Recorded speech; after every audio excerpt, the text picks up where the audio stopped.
Thank you, brothers and sisters, once again for coming out here. We really appreciate it, and we have to do this every day until Palestine is free, until there is no more apartheid on any place in Palestine. As the brother said earlier, we want peace. The only peace that we want is every piece of Palestine. All the 48 to go back to their home. All the refugees have a right to go back to Palestine. Free, free Palestine! Free, free Palestine!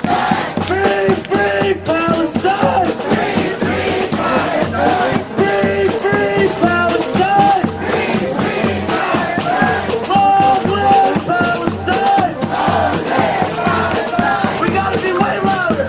Free, free Palestine! Free, free Palestine!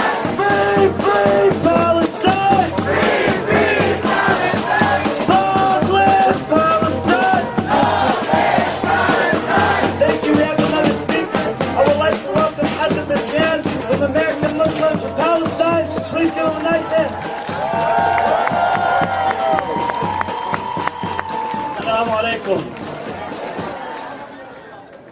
What I wanted to speak today about is to pose the question: is the death of a Palestinian, the death of an African American, the death of a Latino on the border, the death of darker people around the world deserve our weeping, deserve for us to feel their suffering, deserve for us to say the policies that structurally kill and maim people from all the way 1492 until today.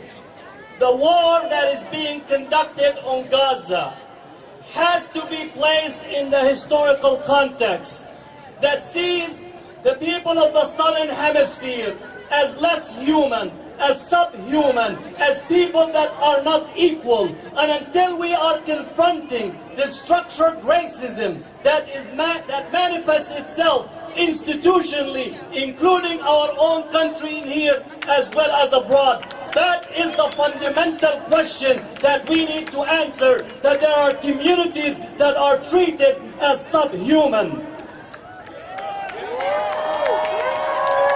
And I say this for the following.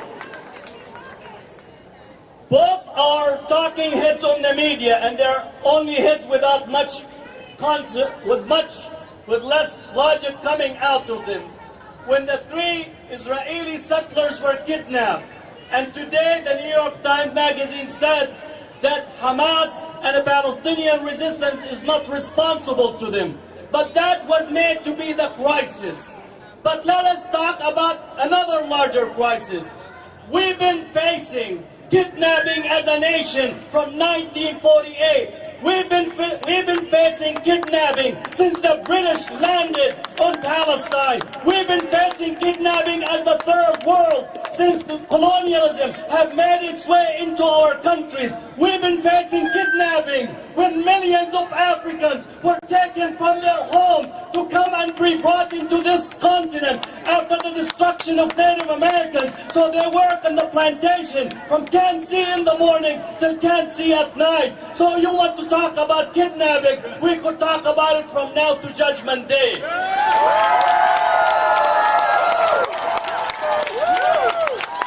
And let me tell anyone, opposer or otherwise, that step to us and speak about violence.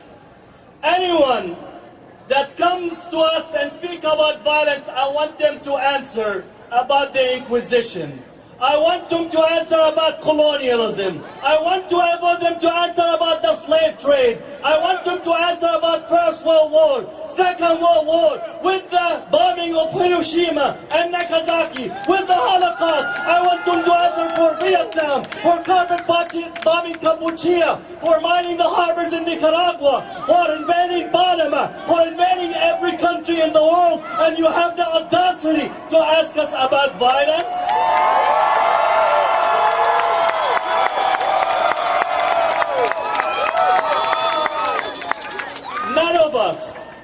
None of us in the Southern Hemisphere, we qualify to the violent Super Bowl that the Northern Hemisphere have manifested. It's a structured, mechanized, industrial modernity that makes killings in the millions.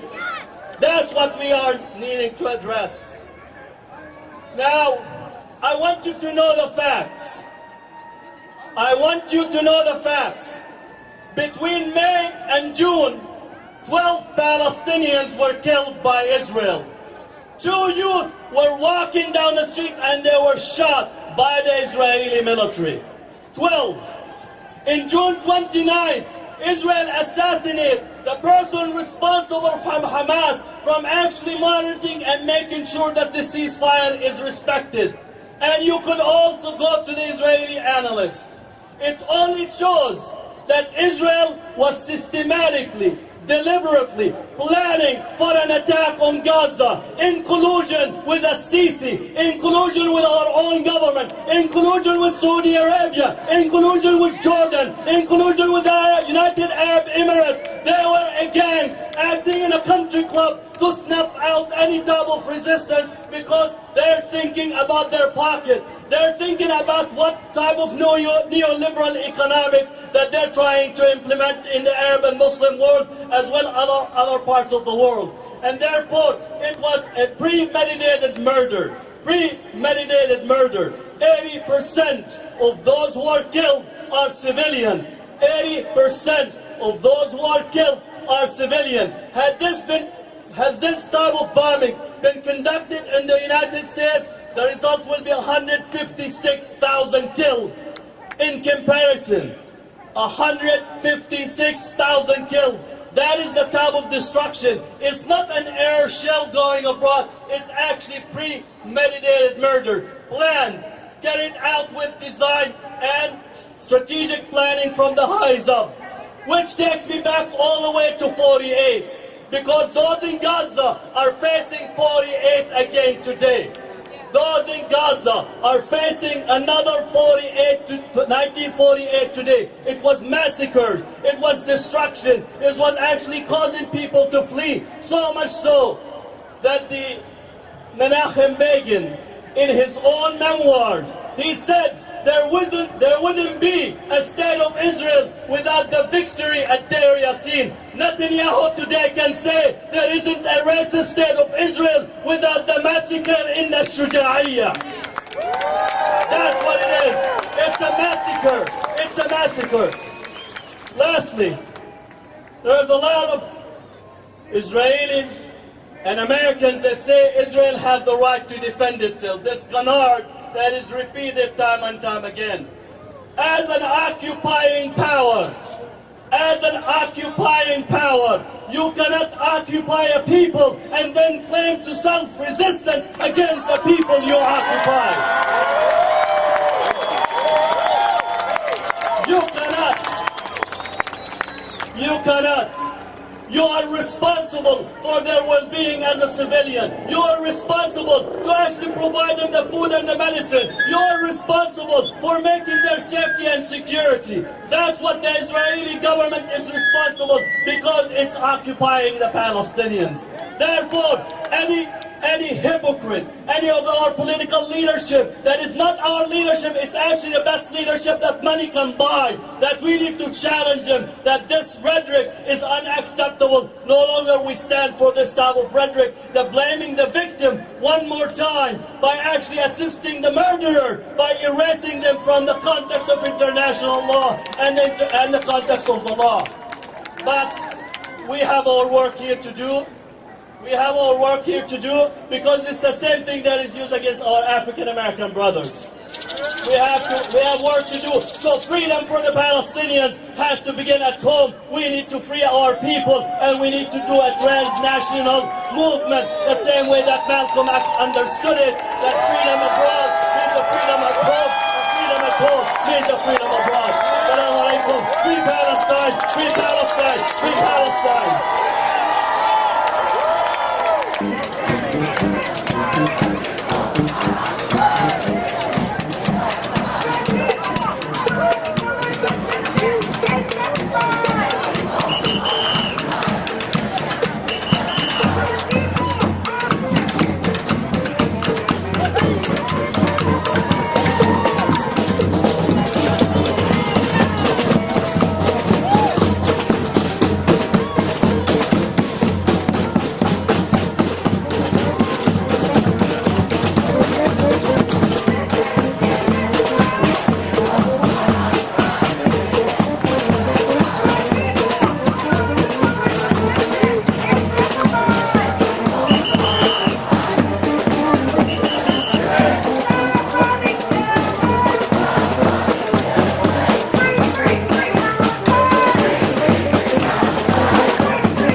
Muslims from Palestine. Please give them a nice hand.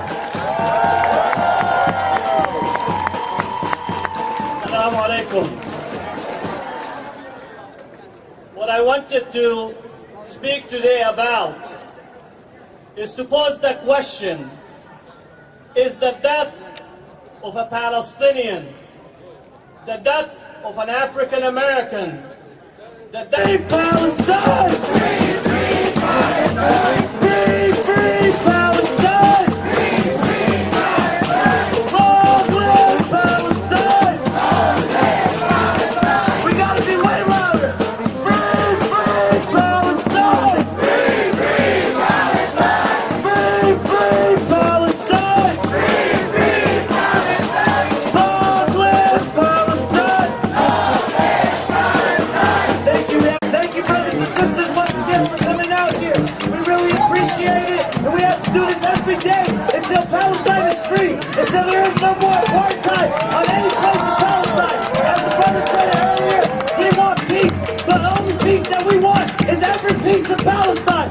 All the 48s to go back to their home. All the refugees have a right to go back to Palestine. Free, free Palestine! Free, free Palestine! Free, free! death of a Latino on the border, the death of darker people around the world deserve our weeping, deserve for us to feel their suffering, deserve for us to say the policies that structurally kill and maim people from all the way 1492 until today.